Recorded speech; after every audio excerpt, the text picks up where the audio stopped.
من القرآن قد خصك الرحمن.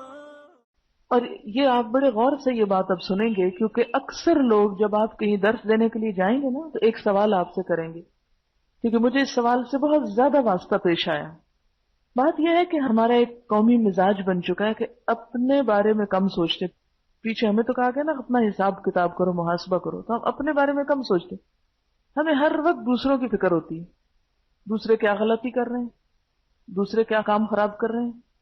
اور اسی طرح اپنی آخرت کے بارے میں نہیں سوچیں گے، یہ سوچیں گے اچھا انگریزوں کے ساتھ کیا بنے گا قیامت کے دن، فلاں کے عمل کا کیا نتیجہ بنے گا، وہ جس کو اسلام کا پیغام نہیں پہنچا اس کا حال حشر کیا ہوگا، اس کے بارے میں آپ کیا کہتے ہیں، اس کے بارے میں کیا فتویٰ دیتے ہیں.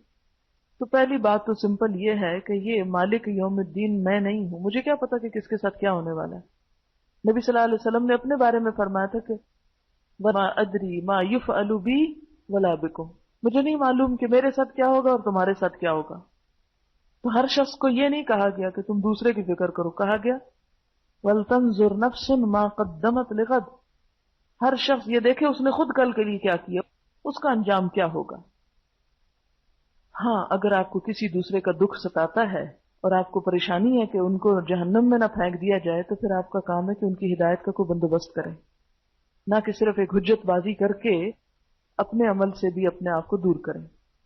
چلیں یہ تو تھی آرگیومنٹ برائے آرگیومنٹ، لیکن اس کا ایک اور جواب بھی ہے، اور وہ جواب کیا ہے کہ اللہ تعالیٰ کا ایک وعدہ ہے کہ ہم کسی انسان کو عذاب نہیں دیں گے جب تک کہ ہم اس کے پاس رسول نہ بھیجیں، یا رسول کا پیغام نہ پہنچ جائے، یعنی میسج پہنچ جائے. تو جن لوگوں تک میسج پہنچا ہی نہیں، اور واقعی نہیں پہنچا، ایسے قبائل، ایسے علاقے جہاں لوگ انسان نہیں، افریقہ کے دور دراز جنگل جس میں جانوروں کی طرح لوگ رہ رہے ہیں، ان کو کچھ الف بے نہیں پتا، کچھ زندگی کی روشنی نہیں لگی، اندھیروں میں رہ رہے ہیں، غاروں میں رہ رہے ہیں، آج بھی دور جاہلیت میں رہ رہے ہیں. ان کو نہ دنیا کی کوئی ہوش ہے، نہ آخرت کی، نہ رسالت، نہ نبی، نہ کوئی. ایسے لوگوں کو اللہ تعالیٰ بھلا کیوں عذاب دے گا جو رہ ہی جانوروں کی سطح پر رہے ہیں. تو اللہ تعالیٰ نہیں عذاب دے گا جب تک کہ اللہ رسول نہ بھیج دے، پیغام نہ بھیج دے. قیامت کے دن بھی جب اللہ تعالیٰ لوگوں کو جمع کریں گے تو آپ کو معلوم ہے کہ اس وقت کچھ گواہیاں ہوں گی. پیچھے پڑھ چکے نا، یوم نبعث من کل امت شہیدا علیہم، ہر امت میں سے ایک گواہ اٹھے گا، اور وہ کون ہوگا؟ یا نبی ہوگا یا پھر جس نے بھی ان کی ہدایت کا کوئی انتظام کیا ہوگا. اللہ تعالیٰ رسولوں سے بھی پوچھیں گے اور لوگوں سے بھی پوچھیں گے. رسولوں سے پوچھیں گے پیغام پہنچایا تھا تو جواب کیا ملا، اور لوگوں سے پوچھیں گے رسول آئے تھے تو تم نے ان کو کیا جواب دیا. ماذا اجبتم المرسلین، رسولوں کو کیا جواب دیا تھا. اب ایسے علاقے یا ایسے لوگ یا ایسی جگہ جہاں رسول آئے ہی نہیں، پیغام پہنچا ہی نہیں، تو ان کو اللہ تعالیٰ بھلا قیامت کے دن کیوں پوچھیں گے؟ نہیں پوچھیں گے. ان کا حساب ہی نہیں ہوگا، ان کا محاسبہ ہی نہیں.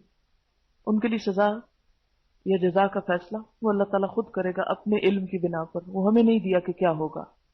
پھر اسی طرح یہ ہے کہ ان کے بارے میں بعض روایات میں آتا ہے، مسند احمد کی روایت ہے کہ قیامت کے دن اللہ تعالیٰ ایسے لوگوں کی طرف فرشتے بھیجے گا اور وہ انہیں کہیں گے کہ جہنم میں داخل ہو.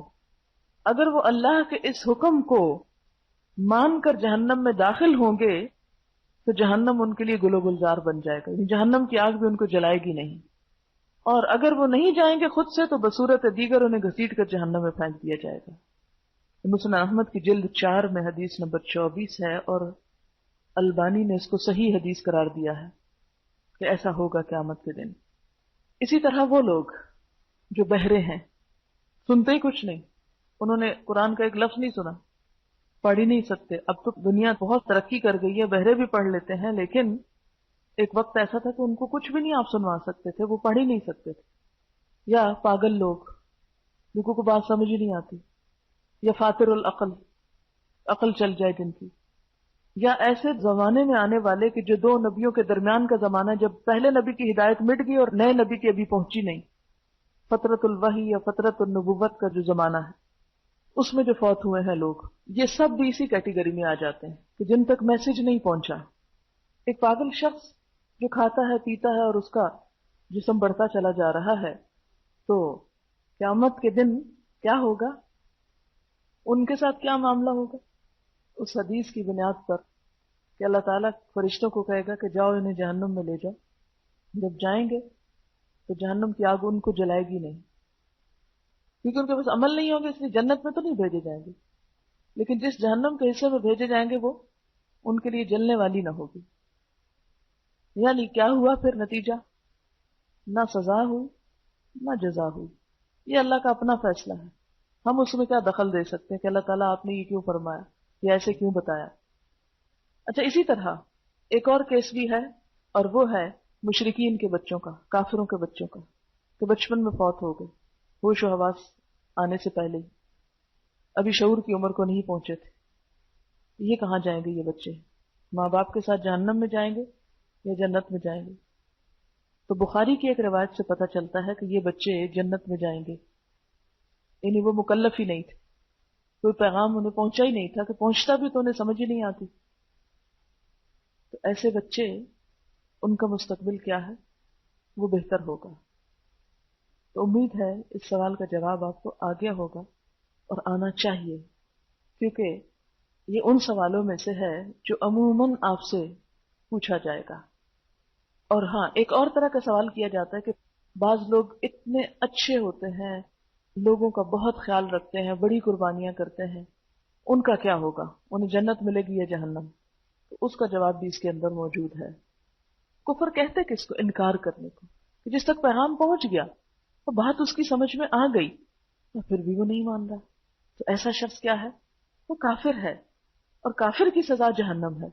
جس کو میسج ہی نہیں پہنچا یا جس کو سمجھ ہی کچھ نہیں آیا تو وہ کافر تو نہ ہوا، اس نے انکار ہی نہیں کیا، آپ اس تک پہنچتے اس کو بتاتے تو وہ اقرار کر لیتا، اس پر حجت تمام ہی نہیں ہوئی۔